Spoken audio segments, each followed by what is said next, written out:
everyone, my name is Arissa, and if you're new here, welcome. I create content about fashion, beauty, tech and travel, and I'm also the senior beauty editor at Harper's Bazaar Singapore.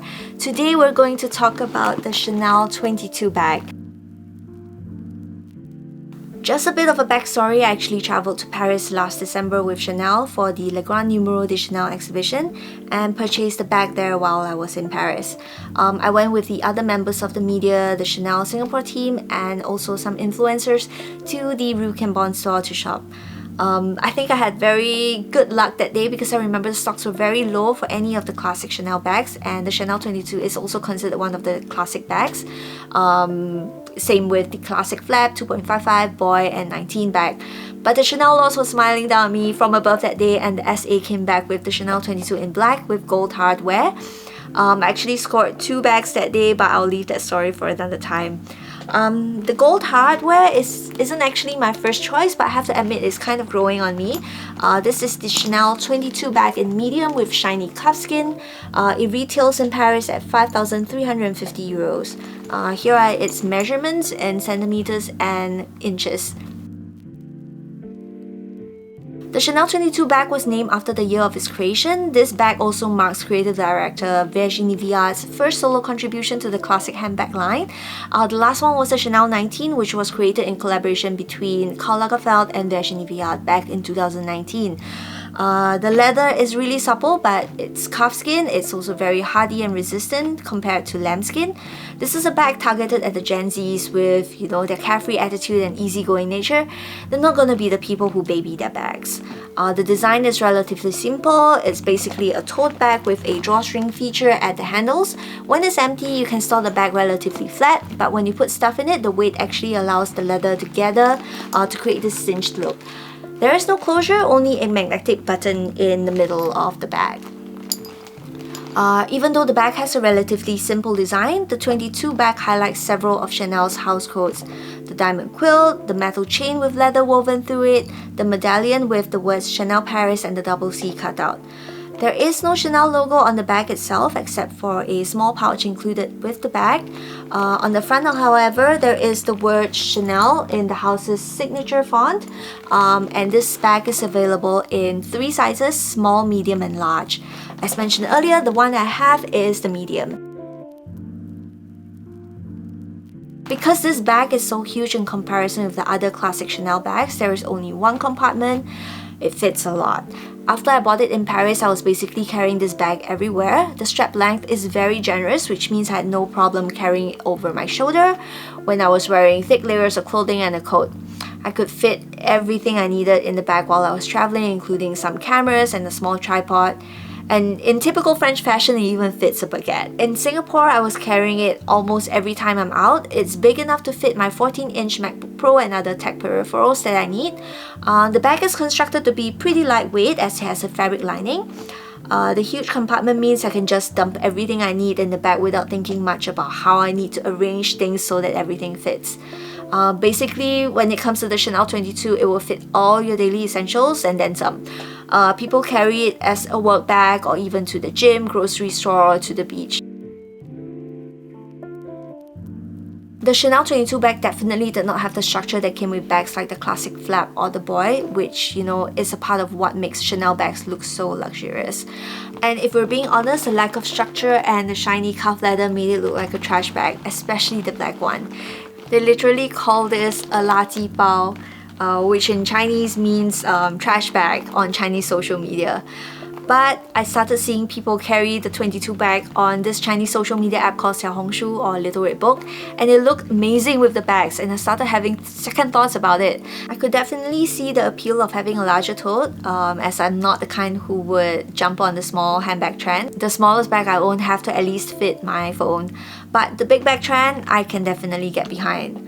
I was also a bit wary about some chatter on English social media sites talking about the bag showing signs of wear and tear after a few times, especially for the coated or metallic leather. After almost 2 months of daily use, I have yet to experience anything like that.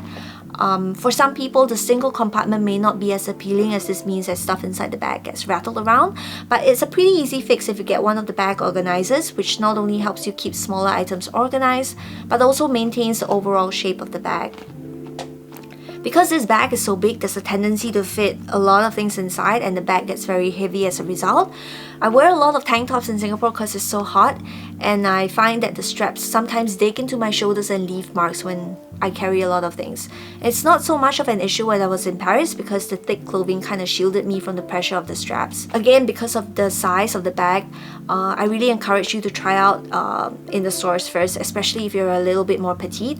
The bigger bags tend to drown out a more petite person and can make them look shorter or smaller than they really are. But you know, if that's the look you're going for, don't let me stop you. Also, if you're going for a non-neutral color like black, white or brown, make sure it's a color that matches the rest of your wardrobe easily. The size of the bag in relation to the body means it can end up looking like a feature of your outfit as opposed to, you know, just a small accessory.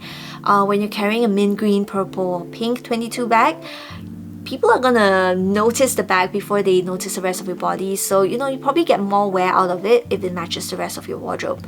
When you wear a bag that is this big, the undertones of the bag's color can also affect the way your skin looks.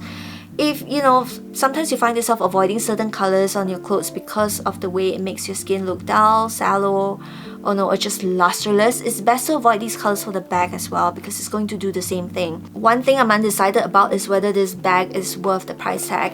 At 5,350 euros, it looks like such a simple bag in terms of construction when you compare it to bags like, you know, the classic flap, the 19 or the boy, which are definitely harder to sew and put together. But if you think about it in terms of the size, it's a really big bag for this price point. For example, 5,450 euros can only get you the boy in small size, but it can get you a medium 22 bag with this amount with $10 change. I think part of what appeals to me is how versatile this bag is. I can carry it for work, to the gym or shopping, and it never looks out of place. I like that I have a bag that's formal enough to carry for work events, but it's still able to fit my cameras and essentials. The calf leather means it's less prone to scratches, unlike lambskin, which is more fragile and prone to scratches. This means I don't have to really baby the bag or be afraid of where I put it. The leather is still very supple and luxurious despite, you know, how much more hardy it is. I love how effortless this bag looks and how it's just able to fit every aspect of my life easily. Once I got over the initial shock of its simple design, it's quite clear to me that it's going to be a bag I can get a lot of wear out of. I'm not rich, I pay for my own luxury bags, so I have to be careful and calculated with my purchases, but I can say for certain that the cost per wear for the Chanel 22 is definitely going to be lower just because of how versatile this bag is and how often I wear it.